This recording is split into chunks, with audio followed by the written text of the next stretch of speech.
Hello, YouTube, and welcome back to Fernando Comics. Sit on down, because today I have a doozy for you. I was browsing the internet, as we all do, and stumbled onto a question I didn't know had as much controversy as it did. These opinions seem to be anywhere from Thor crushes Wanda to Scarlet Witch says no more Asgardians and calls it a day. So let's take a look at these characters a little closer and see what the comics tell us. So Thor Odinson comes in at a mighty 6'6", or about the same height as the great late Kobe Bryant, weighing 640 pounds due to his dense Asgardian physiology, or approximately one Reddit mod. Wanda Maximoff comes in at an average 5'7", or about the same height as Olivia Wilde.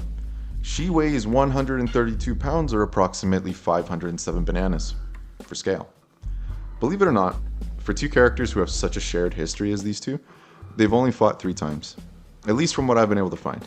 If you do know of a fight that I didn't post, please, I don't know, man, keep it to yourself. I worked hard on this. Funnily enough, I was actually gathering all the fights for Thor vs. Thanos over the years, but then I noticed there's a lot of people out there with a lot of opinions on the subject. And these are just a few that popped up on my feed. Let's take a look at what some of them have to say about this. So you want to know who would win against Thor versus Wanda? Well, that's easy. Scarlet Witch wins. Now, why do I say that? Thor's a god. Yes, we know that already. A Scarlet Witch can literally think you out of existence. And even though comic-related said Superman would just blitz Scarlet Witch, I'm sorry to tell you this, a thought is faster than the speed of light. Okay, first off, that part is objectively false. If I had half the confidence this man had to just say something wrong and keep the same energy the whole time, I would be running Marvel Comics. The speed of thought is not faster than light. When you imagine yourself traveling to the end of the universe and back, you're not actually traveling there. And the speed measured is the speed it took to form that thought, not how fast you pretended to travel there, which is much slower than light.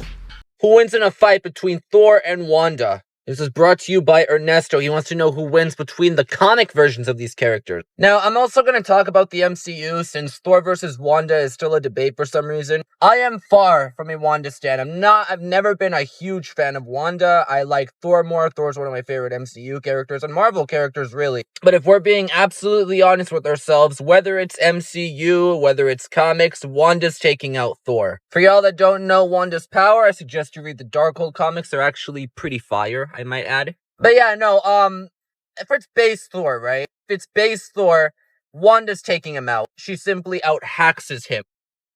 No, she does not. People don't know this, but there are very few characters in either big company who can come up with the amount of ridiculous hacks that Thor has with Mjolnir. That weapon can do anything whenever it needs to. It's what has allowed Thor to beat Hell Lords in their own realm, where their control is supreme, including Mephisto, Hela, Pluto. You can make the argument that she's more versatile, but more effective with her versatility, I highly disagree. It's like bringing a Swiss Army knife to a gunfight. I mean, yeah, you're gonna be able to pop open my wine, tweeze my eyebrows, open up my SpaghettiOs, but I'm gonna do the other thing that's more important. So it's really not helping anyone at that particular moment. Bruja Escarlata contra Thor. ¿Quién ganaría tanto en los cómics como en la versión cinematográfica? Pues bien, ahora os explico por qué hay una cosa que sería determinante en la batalla. Veréis, hay un factor que se aplica tanto en el cine como en los cómics y, como os he dicho, es fundamental para determinar quién es el ganador, y eso es la distancia. El tema es que a larga distancia la Bruja Escarlata podría vencer a Thor, pero en corta distancia, como Thor la tuviera a mano, literalmente, ¿vale? Seguramente se la puliría, o sea, ya podría llegar a matar de un guantazo. Por ejemplo, en los cómics hemos visto que han interactuado. Now, our friend from Spain here is saying that it comes down to who is farther away from each other, and that it is a one-shot competition, essentially. If Thor's close enough, he wins. If Scarlet is far enough, she wins. Now, look, if you're taking these characters so out of character that you think Wanda would perform some sort of DNA-destroying seek and destroy spell on Thor immediately, then I'm gonna say Thor opens a portal inside her and it sucks her into herself. Or he points with Mjolnir and she's teleported inside a red giant. Or he throws the hammer as fast as he did when it exited our galaxy and came back in 60 seconds.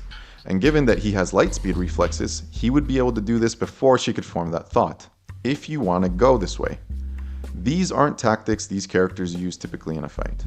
These are tactics angsty battleboarders like ourselves only know. That's right, I remember Comic Vine, CBR, KMC, we're all the same kind of degenerate, no one's better here.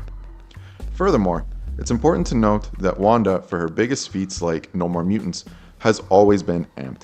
Whether by the life force, as explained in Children's Crusade, the Darkhold in modern times, she's got outside powers helping her, and she doesn't do well with it.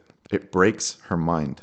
That's why despite being flooded with the life force of all things, she lost a 1v1 to Doctor Strange. So if you want to go enhanced version versus enhanced version, I guess we're going to have to whip out old reliable, and then we can talk from there. But not for this video. It'll be base versus base, and Thor holds the better record. But don't take my word for it alone. Let's look at their fights. So the first matchup between the two is actually from all the way back in Avengers Annual number 8, but from the original series, the 1968 publication. And Thor is under mind control briefly by, I guess, Popeye, and fights the Avengers single-handedly. Thor and Wanda have a brief fight where Thor one-shots her. Yeah, she actually began casting first, and Thor one-shot her, which does terribly for the argument that Wanda is going to get off her attack first and fry Thor, seeing as to how Thor's attack interrupted her spell casting, despite having been launched second, and took her out of the fight. First round goes to Thor. The next time these two meet is in Celestial Quest number 4. In Celestial Quest number 4, Wanda challenges Thor to what I think of as a sparring match, but one she's trying to win, to blow off some steam because the team had just taken a big loss to Thanos. Thor says, "Hey, I really don't want to hurt you on accident, so could we not fight?" And then Wanda says, "Why? Because you're scared I'm going to beat you?" And then Thor one-shots her.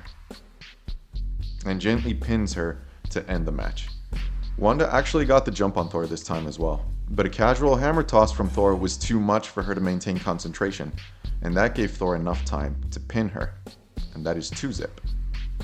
The most recent fight between the two actually came, well, not so recently now that I think about it. It's from Uncanny Avengers number 4 from the 2012 publication, and the Uncanny Avengers fight was probably their most interesting, because it not only lasted the longest, but it settled something that was on people's minds. What if Wanda tapped into her big magic and used it on Thor, the real chaos magic? And we got an answer. Wanda tapping into as much power as she can, to the point where the comic says that she was on the edge of her mind breaking because it was too much power to handle, proved that she cannot physically defeat Thor. Thor was also mind controlled and charging headfirst through blasts that were mixed with havocs as well. This is not a good look. This might be the worst look Wanda could have ever had, honestly, because after all that, Thor lands safely right over here. No worse for wear. He is fine. And here's the kicker to this one. I'd still count this as a technical victory for Scarlet Witch. The goal was to get Thor off of her, so she could go assist the rest of the Uncanny Avengers. And she succeeded. I could see that as a win, but it doesn't prove much. Somehow she came out looking worse than if she just lost. Not to mention, she got an assist from Havoc mid-fight that kept her from losing immediately, similar to the last 2 times they fought. So to sum things up, Thor holds a significantly better record and quality of victory over Wanda. He also has more reliable one-shot mechanics, and that's just bound to happen when you compare someone with over 1,000 more appearances than the other character. It's really not very fair. And the truth is, they can beat each other. If Thor gets off a powerful attack, he'll beat her. And if Wanda has a particularly good day with her juju, she'd reality warp him. But in my honest opinion though, Thor wins in a versus situation much more often than not if both characters are being respected. And if you want to slander me and say I'm biased for Thor, I guess that's a pretty strong argument you've got. Yeah, it's going to be hard to beat. I do think I did enough to illustrate why I think the way I do, at least.